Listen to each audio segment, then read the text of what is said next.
If you want to turn this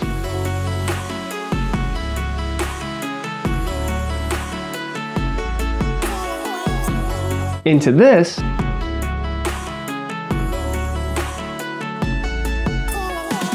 then keep watching.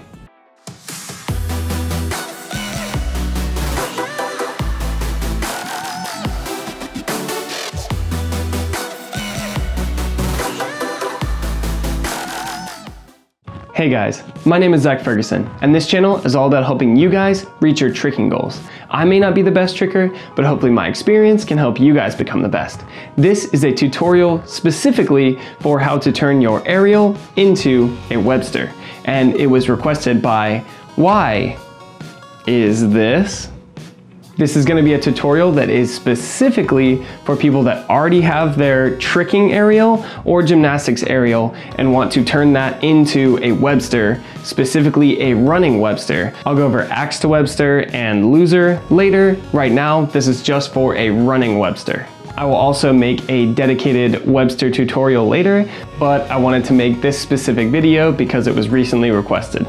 It's kind of a very specific request, and it's almost as if you know how I'm going to tell you to turn it into a Webster, and that's why you're saying turn an aerial into a Webster, or you've seen another tutorial on that or something. But who am I to argue? I will make a video on it.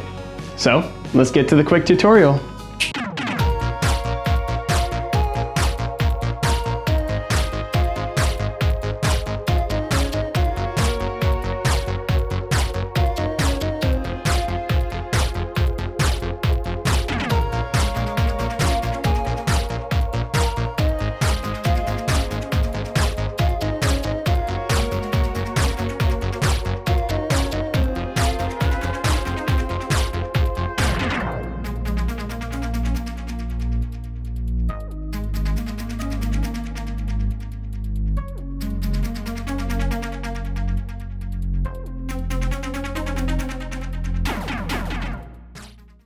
All right, so what is an aerial and what is a Webster?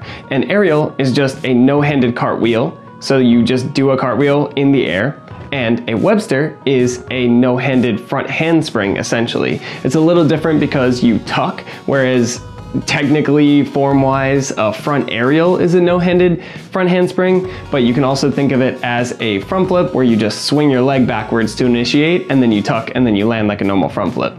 All right, so the way I would recommend learning this is going through aerial semi. I'm gonna make an aerial semi dedicated tutorial, but I will touch on how to turn your aerial into an aerial semi and then into a Webster in this tutorial, because that's like exactly what this video is. All right, let's get to it. So to start off, just make sure that you have a strong aerial. If you have kind of like a B-kicky sideways aerial, it's not a big deal because again, we're gonna go through aerial semi. So even if your aerial is not like super over the top, then that's okay. But it is going to be helpful to you if you do have a really powerful aerial or if it does go over the top. So a strong aerial is beneficial, but not required. As long as you have the tricker B-kick aerial, then you're good. To learn this, we're gonna take a step back from aerial and we're gonna go to a cartwheel. So do a few cartwheels just so that you can warm up your wrists and you get your air awareness down for this session. If for some reason you don't know how, I would recommend being able to step backwards into a tricker cartwheel or spin step into your cartwheel. After that, what we're gonna do is we're gonna start working towards a cart semi. So what you're gonna do is you're gonna do your cartwheel, land on your right foot if you twist to your left, keep your left foot in the air, bring it up in front of you, pivot towards your dom or direction of momentum, and then keep that leg in front of you and kind of push your hips forward a little bit so you're almost pointing your left leg at your target or your direction of momentum, because there's not really necessarily a target for this. Once you got that, you're just gonna work through it a couple times and try to make it smoother and do the turn of your hips a little bit earlier. So I like to spot the ground when I'm doing my cartwheel for this, and then as soon as I see the ground, I just turn my hip because I know that I have inverted enough to, get into a cartwheel position, and then I turn my hip and I land facing the opposite direction of where I was traveling. So if you're starting in a tricker cartwheel, then you land facing away from where you started. or facing your direction of momentum. Cart semi itself is a really fun trick to do, and it's one of those kind of weird tricks that looks like a reverse ow but isn't a reverse ow and is much easier than a reverse ow in my opinion, and it looks like you're doing a front handspring to the uninitiated.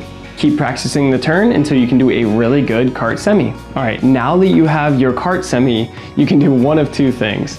The reason I'm kind of laughing is because the logical progression would be to do a one-handed cart semi, and you can do that. A one-handed with your close hand is not very hard.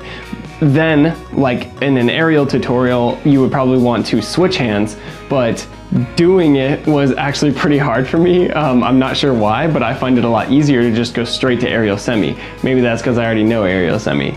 But if you want to, you can do this. You can do a switch hand or right hand touching cart semi if you twist to your left. So essentially what you'll be doing is you're going halfway through an aerial semi and then you just tap your right hand on the ground, and it almost feels like a front walkover off one hand or a front handspring off of one hand, where you land on your right leg and you keep that left leg up and kind of walk out of it. Again, here are a few examples. It took me like, I don't know, 4 or 5 tries to get this down because I had never really tried it before, but it is a way that you could teach yourself. Plus, kind of looks pretty dope, especially if you just do it out of nowhere in the middle of a combo or something, or you end the combo with that. It'll kind of be like a wait, what did he do kind of trick. Either way, if you have that down or you don't have that down, it's time to work on aerial semi. So now that you have the cart semi, all you're gonna have to do is the cart semi motion with your hips and your legs, but in an aerial. So for me, I tried to do it kind of a tucked up frisbee way, and it didn't really work because I would just, twist too much, or I wouldn't actually turn all the way around.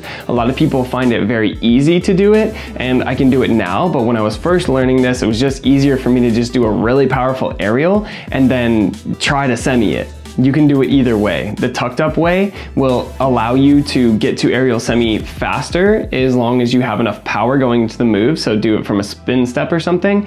But for me, what would happen is I wouldn't kick enough, which wouldn't give me enough power forward, so when I would land, even if I semied it and was facing my target, I kind of fall backwards from where I was trying to go.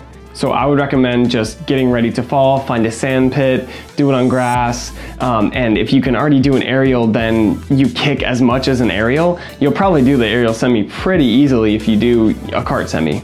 For me personally, when I do my aerial semi, I spot the ground for as long as possible, and then when I do my hip turn, there's a slight blind spot. My goal is to turn and look forward as fast as possible. So that way my body knows to twist, and I turn around and I try to hold my left leg, so that way I keep it up in the air when I'm landing. This might take you a really long time, so if you need to try this later on because you don't have your aerial semi, then that's totally fine. But either way, once you have a really solid aerial semi, what you're gonna do now is you're going to start trying to step forward into it more. So I still like to do it from the spin step or a step backwards at this stage in the progression, but what you're trying to do is when you step backwards, instead of planting with your foot backwards, you're gonna try and turn your hips so that it's more and more forward with your knee facing your direction of momentum when you do this. So for me, it's specifically my left knee kind of going into a lunge, as if I was starting a normal cartwheel or a gymnastics cartwheel or a front handspring or a Webster. So slowly progress until you can do your spin setup, and then completely turn your hip before you actually plant that left leg, and then kick over for your aerial semi. At this point, it's gonna feel a lot like a Webster, if you're not already doing some form of like sort of sideways Webster. After that, you just have to change your setup.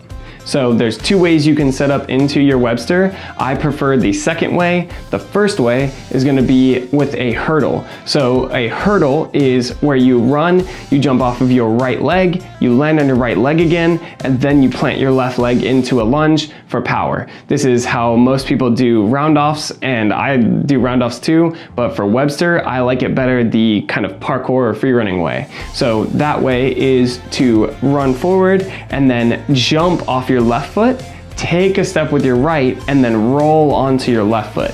I find that this makes me cover more distance and widen my legs more than the hurdle way, and it also just feels less up and down and feels more smooth through the whole motion.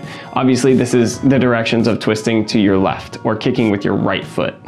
At this point, you just gotta send that dead If you have a powerful enough kick to do a front handspring or an aerial, then you got enough power to do your Webster. The only reason that you may not be able to do your Webster now is if you just have a lack of air awareness. Make sure when you are doing this, you are spotting the ground in front of you when you are kicking down, and you drop your chest as low as possible, and then you kick backwards in the back, and then as soon as you lose sight of the ground, you flip upside down and you try to see forward in front of you or the ground again. Either way works for me. I think I go ground and then ground, but also on other Websters, I'll definitely look at the ground and then look at something again. So like, it doesn't really matter to me, just whatever works for you best. Spotting is still very important for this though. I haven't really taught anyone Webster this way, so my theorized common mistakes are going to be that you are tucking too much and tucking too early. If you tuck really early, especially if you are bending your back leg or you're dropping your chest too early and you're in a hollow hold and not like an arch or a straight body position, then you're just gonna kind of roll over and fall down. Obviously, not kicking enough is probably the thing that most people are going to do the least. It is directly tied to your flexibility. I'm not that flexible. If my left hamstring was more flexible, then I would actually be able to get a more powerful Webster than I have here, but I'm still pretty satisfied with my Webster. So if you're more flexible than me, then hopefully this will be even easier for you. Just make sure you are kicking aggressively. The kick is like 60 to 70% of this movement. You really got to kick backwards. The next one is you're probably trying to go to sideways or something because you're still used to the aerial semi. If this happens, just make sure you are turning that hip forward every time. Record yourself, make sure that you see that your hips are forward when you kick backwards. And the last one is probably that you are not bending your knee enough at the very beginning and getting into a lunge position. You want it to be kind of like you're walking upstairs or something and your knee is almost at a 90-degree angle, specifically your left knee, so then you can push off. When you push off, don't push forward like you're running, you want to push straight up. So technically you're pushing straight down into the ground so that your body goes completely up and then the kick rotates you. So you can think about the bottom leg pushing you upwards, the left leg pushing you upwards, and the back leg, or the right leg in my case, pulling you around and making the rotation happen. So this goes up, this goes around, and then the last thing might be that you're not pulling your chest up at the end. So even myself, I have a big problem with that on Websters. Unless I try to pull my chest up, I'll just drop immediately. Why are we still here? Just to suffer? It's because your center of gravity becomes your kind of your butt in this movement, and then if you don't open back up or you don't actively pull your chest up, then you don't get it underneath you fast enough and you'll start to fall backwards and land in a squat and feel really heavy, and it'll hurt a lot, especially in your knees. But that's how you turn your aerial into a Webster. I hope this was helpful to you. Why is this? And I hope it can help someone else maybe watching the video, even if it wasn't the person who requested it. If you guys were helped by this video, please leave a like, please leave a comment down below and request something else from me. I would love to do another video like this that's not just a specific tutorial, but it's a specific way to move into a tutorial. I'll probably still include this method, maybe just a little bit shorter, in my Webster tutorial when I do that. But since this was a request, I just felt like doing it now. Sometimes you just gotta throw plans to the wind. Please subscribe to my channel so that you can help me on my quest to 1,000 subs. And don't forget to contact me on Instagram at zf.tricks if you need extra help. If I have time, I reply to almost everyone who asks me for tips. And until next time, please stay safe and healthy, and I'll see you guys later.